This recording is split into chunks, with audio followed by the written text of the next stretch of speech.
pergantian kurikulum bukan soal dokumen, bukan soal administrasi semata, tetapi bagaimana kita mendorong perbaikan pembelajaran di kelas untuk semua murid kita. Pada tahun 2024-2025 ditetapkan sebagai kurikulum nasional.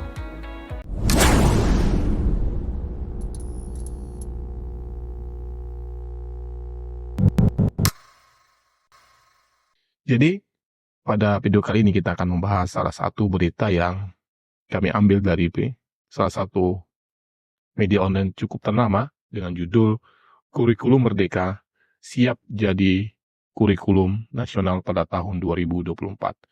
Nah, Bapak Ibu dimanapun Anda berada, Kementerian Pendidikan, Kebudayaan, Riset dan Teknologi itu sangat optimis kalau kurikulum Merdeka itu dapat diterapkan menjadi kurikulum nasional pada tahun 2024. Kepala Badan Standar Kurikulum dan Asesmen Pendidikan BSAKP Kemendikbudristek Anindito Ariutomo menyatakan sebanyak 80% sekolah di semua jenjang di seluruh Indonesia itu sudah menerapkan kurikulum Merdeka, Bapak Ibu ya. Nah, Bapak Ibu, kata Aninto dalam keterangannya di Jakarta, beliau mengatakan bahwa 80% sekolah di Indonesia sudah mengadopsi kurikulum Merdeka untuk menggantikan kurikulum sebelumnya. Nah, hal ini akan terus berkembang ya, sejak awal mulai diterapkan tahun 2022 ya. Nah, saat kurikulum Merdeka kita kenaikan ya kepada satuan pendidikan ya, dikenalkan kepada satuan pendidikan Bapak Ibu.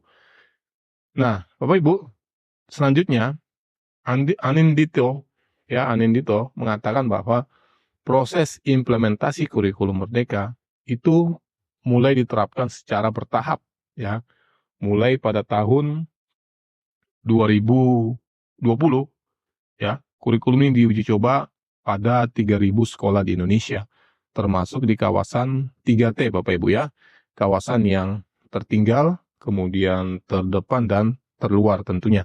Nah Bapak Ibu, selanjutnya katanya Pak Anindito, pada tahun 2022, Kemendikbudristek itu membuka pendaftaran implementasi kurikulum Merdeka kepada setiap satuan pendidikan, dan hasilnya ya sebanyak 140.000 satuan pendidikan secara sukarela itu menerapkan kurikulum Merdeka, Bapak Ibu ya. Nah, Bapak Ibu, untuk tahun ini, kata beliau, Kemendikbudristek itu kembali membuka pendaftaran yang menarik 160.000 satuan pendidikan. Sehingga secara total Bapak Ibu, ya, sudah lebih dari 300.000 satuan pendidikan sudah menerapkan kurikulum Merdeka. Bahkan kata beliau, sebelum kurikulum Merdeka ini ditetapkan sebagai kurikulum nasional, data menunjukkan bahwa kurikulum Merdeka diterima dengan baik di satuan pendidikan, kata Pak Anindito.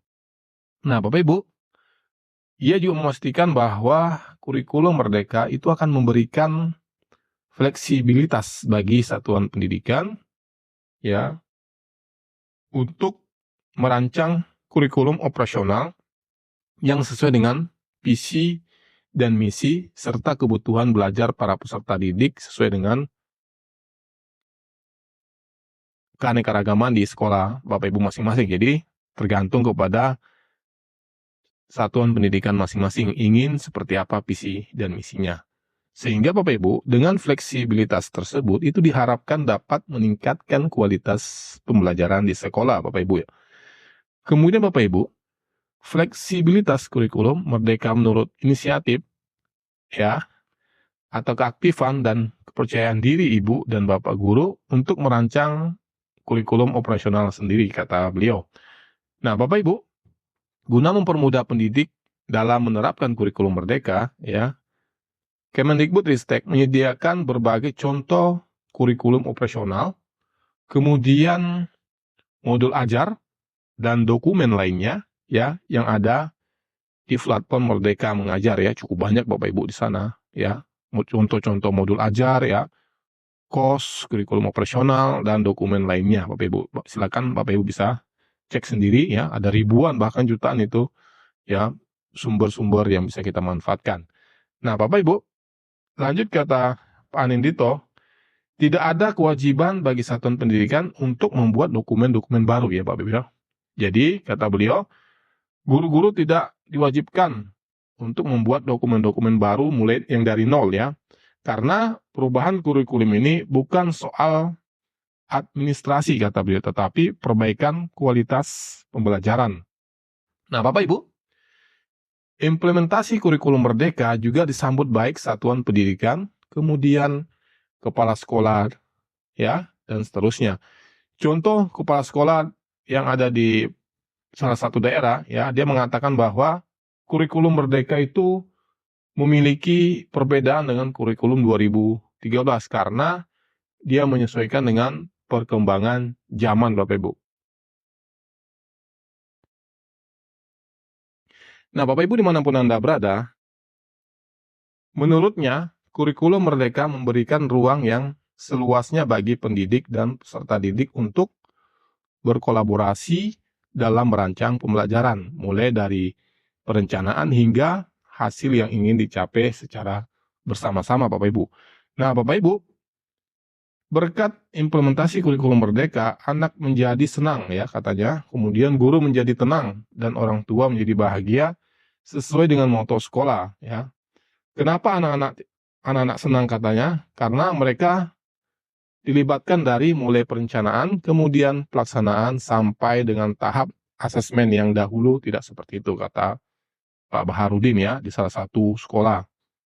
Kemudian Bapak Ibu dimanapun Anda berada, lanjut kata beliau, dia mengatakan inti dari implementasi kurikulum ya adalah agar pembelajaran itu disesuaikan dengan tingkat kompetensi peserta didik di setiap kelasnya. Jadi di setiap kelas itu tentu berbeda-beda kemampuan dan kompetensi siswa, sehingga perlu adanya pembelajaran yang berdiferensiasi.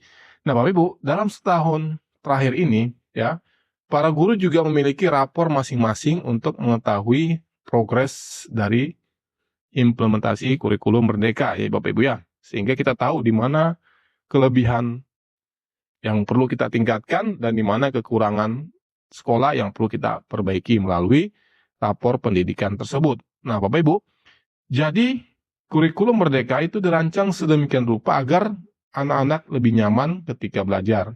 Kemudian Bapak Ibu tidak dipaksa buru-buru untuk menguasai suatu pelajaran katanya. Ya. Nah, di dalam kurikulum Merdeka ini memang anak-anak tidak dipaksa ya untuk menyelesaikan banyak kompetensi ya. Tetapi mereka diharuskan untuk menguasai ya. Misalkan kompetensi A, jika anak itu tidak menguasai maka kompetensi itu yang harus diulang sehingga dia kompeten di kompetensi tersebut dan seperti itu, sehingga di dalam kelas itu anak-anak pasti punya kompetensi yang berbeda-beda. Ada anak A yang memiliki kompetensi yang bisa dicapai dalam semester, kemudian ada anak B yang hanya beberapa kompetensi yang bisa mereka kerjakan atau laksanakan di semester ini. Nah, seperti itulah yang diharapkan oleh kurikulum Merdeka ya. Pembelajaran disesuaikan dengan minat dan bakat siswa ya. Baik Bapak Ibu, ini salah satu berita ya yang kami bisa sampaikan dalam video ini, yaitu tentang kurikulum Merdeka siap jadi kurikulum nasional di tahun 2024. Nah Bapak Ibu, bagaimana pendapat Bapak Ibu tentang kurikulum Merdeka yang sudah Bapak Ibu laksanakan di sekolahnya? Silakan ditulis kolom komentar, mungkin kita bisa diskusi dan bisa mengetahui perkembangan dan bisa mengetahui bagaimana sih kurikulum Merdeka di sekolah Bapak Ibu masing-masing.